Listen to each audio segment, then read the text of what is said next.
बिस्मिल्लाहिर्रहमानिर्रहीम। अस्सलामु अलैकुम माय यूट्यूब फैमिली, कैसे हैं आप सब? उम्मीद है कि सब खैरियत से होंगे। हर घर में दाल तो बनती है, लेकिन एक तरह की दाल बना कर अगर आप उकता गए हैं तो आज मैं आपके लिए बहुत ही स्पाइसी अचारी दाल की रेसिपी लेकर आई हूँ। ये बहुत ही स्पेशल है। इंशाल्लाह एक दफ़ा बनाने के बाद घर वाले दोबारा फरमाइश करेंगे इस दाल को बनाने की। तो चलिए हम रेसिपी को शुरू करते हैं। यहाँ पर मैंने आधा कप मूंग दाल ली है और आधा कप मैंने लाल मसूर दाल ली है। मूंग दाल को मैंने अच्छे से धोकर आधा घंटा भिगो कर रख दिया था।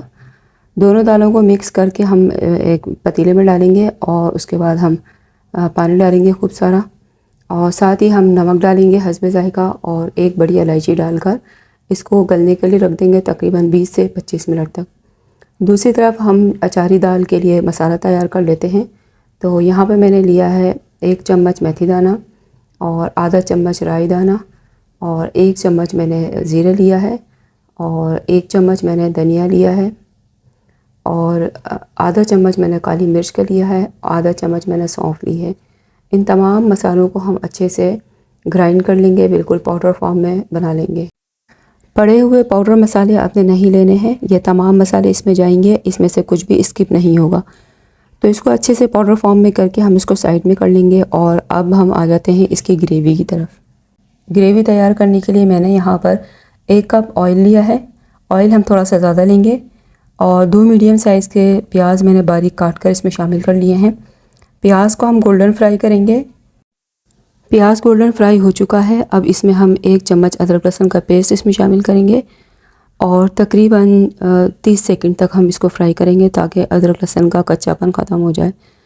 उसके बाद यहाँ पे हम थोड़ा सा पानी डालेंगे ताकि प्याज जले नहीं। और यहाँ पर मैंने 2 मीडियम साइज़ के टमाटर इसमें शामिल कर लिए हैं और उनको अच्छे तरीके से हम मिक्स करेंगे ताकि अच्छे तरीके से टमाटर गल जाए। टमाटर तकरीबन गल चुके हैं। अब हम इसमें सिर्फ 1 चम्मच लाल मिर्च और आधा चम्मच हम हल्दी पाउडर इसमें शामिल करेंगे और हमने कोई मसाला इसमें ऐड नहीं करना है। उसके बाद हम टमाटरों को थोड़ा सा मैश कर लेंगे ताकि जो टमाटर ऊपर नज़र आ रहे हैं वो भी अच्छे से गल जाएं। उसके बाद मैंने यहाँ पर 2 हरी मिर्चों को बारीक काट कर इसमें शामिल कर लिया है और साथ ही जो अचारी मसाला तैयार करके रखा था वो भी इसमें शामिल कर लेंगे। मसाले शामिल करने के बाद साथ ही थोड़ा सा पानी भी शामिल करेंगे ताकि मसाले जले नहीं और इनकी अच्छी सी भुनाई करेंगे तकरीबन 5 से 6 मिनट तक। दूसरी तरफ हम दाल को देख लेते हैं। दाल भी अच्छे से गल चुकी है। तकरीबन 25 मिनट का टाइम लगा है दाल गलने में।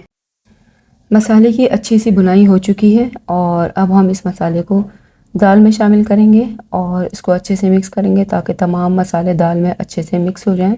साथ ही इसमें धनिया भी शामिल करेंगे और आधा नींबू हम इसमें निचोड़ेंगे ताकि अचारी दाल मज़ीद करारी बन जाए। यहाँ पर अच्छे से मिक्सिंग करने के बाद तकरीबन 5 से 6 मिनट तक हम इसको मज़ीद पकाएंगे। इस स्टेज पर आकर अगर आपको लगे कि दाल आपकी सख्त है तो गर्म पानी हस्बे ज़रूरत इसमें शामिल कर सकते हैं। मैं इसको दरमियाना सा रखूँगी, ना बहुत पतला और ना ही बहुत ज़्यादा गाढ़ा। 5 मिनट तक हम इसको दम पर रख देंगे, बिल्कुल लो फ्लेम पर। यहाँ पर अगर आप चाहें तो चिकन पाउडर भी शामिल कर सकते हैं, लेकिन यकीन जाने ज़रूरत बिल्कुल भी नहीं है। अचारी मसालों की इतनी अच्छी खुशबू आ रही है कि आपको किसी और मसाले की ज़रूरत नहीं पड़ेगी। बगैर किसी खर्चे के शानदार स्पेशल अचारी दाल तैयार हुई है। तो चलिए हम चलते हैं इसके फाइनल लुक की तरफ। तो माशाल्लाह से आप देख सकते हैं कितना ज़बरदस्त इसका कलर आया है और बहुत ही मज़े की, बहुत ही खुशबूदार ये दाल तैयार हुई है। अचारी मसालों की खुशबू ही इतनी ज़बरदस्त है कि पूरा किचन महक चुका है। रेसिपी अच्छी लगी तो लाइक कर दें और मेरे चैनल को सब्सक्राइब कर दें।